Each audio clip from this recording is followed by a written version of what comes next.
Hey everybody, your friendly neighborhood Mizzo here, coming to you from my fantastic porch. I wish the video quality was slightly better, but this'll work. This'll work. It looks kind of magical. Um, so thank you so much for participating in the activity last week. And we ran out of time and didn't get to sit and talk about your awesome speeches. Um, the first thing so I just want to spend just a couple of minutes doing that so that you have kind of a way to process them to then think about for your next speech, or your first like big speech.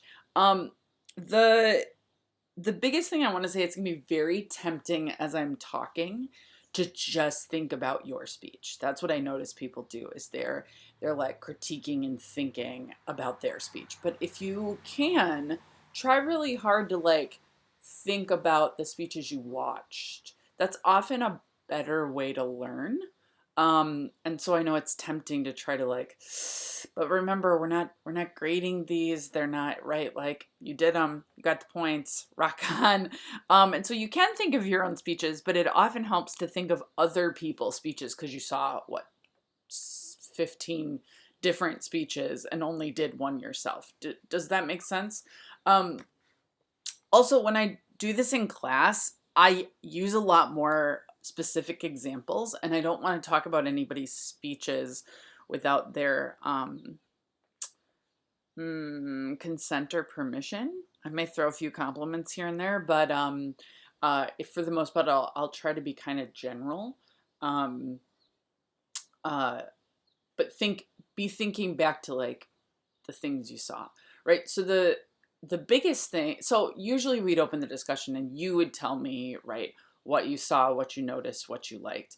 And I'll be really honest, I'm sad we didn't get to do that because it is typically different than what I noticed or what I jump into as a teacher, right? You as an audience who come from a different perspective than I do often really liked um, certain speeches or really enjoyed certain moments. And I think we could kind of tell that by, the audience reaction, to some extent.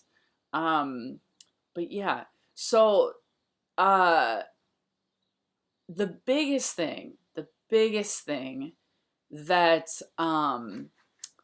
that I kept writing down, right, um, was how do you know that? That was my right, and these weren't supposed to be source heavy speeches by any means, right?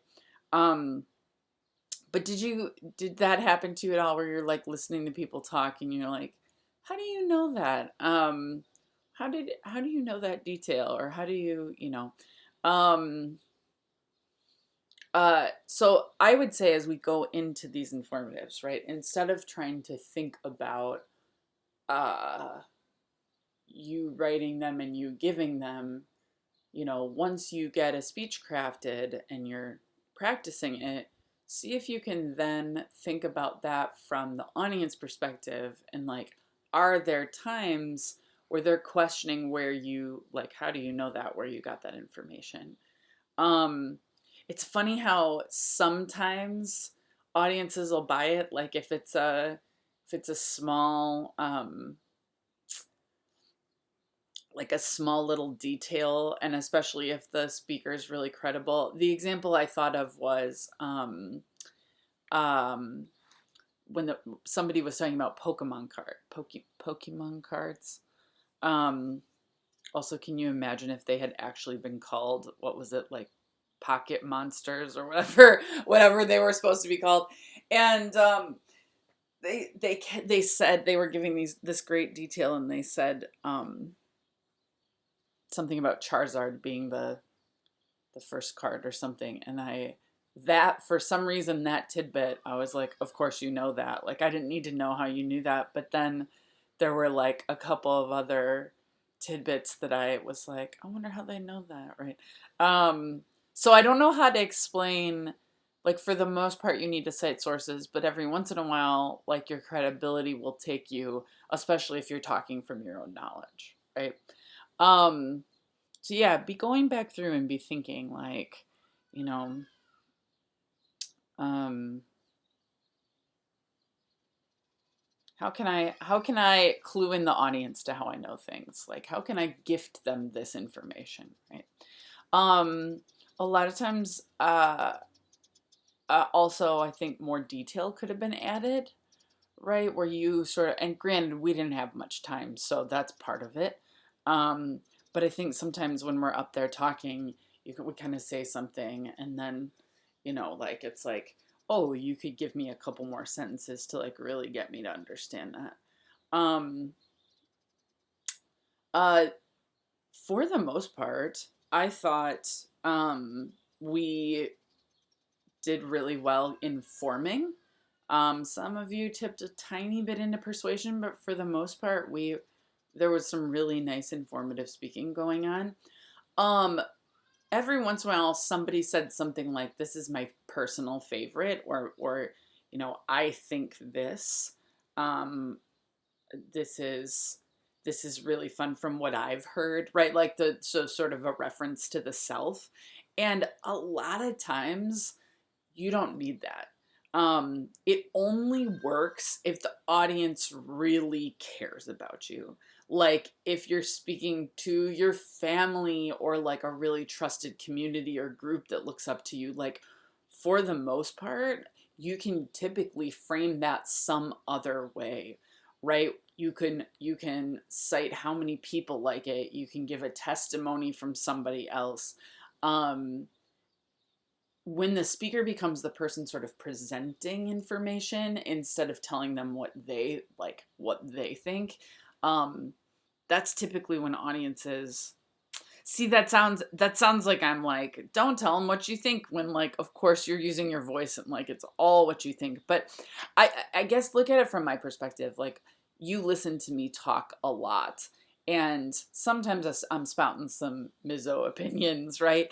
And sometimes that is from my like personal experience. But I mean, I cite story, I tell stories, I give perspectives. I mean, I am constantly giving you other information to help you like think through whatever it is I'm excited about you thinking through. Like, imagine if, as I'm trying to teach you about public speaking, I'm just telling you what I think instead of showing you other examples, giving you the book to read. Do you see what I'm saying? Like, the more that you can kind of reframe stuff, um, you know, to give them other ways to think and make up their mind, that's really helpful.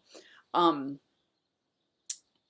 there were there were definitely a lot of times where like something could have been reframed from, instead of saying like, I hated this, or I didn't like this, or this is really cool, right?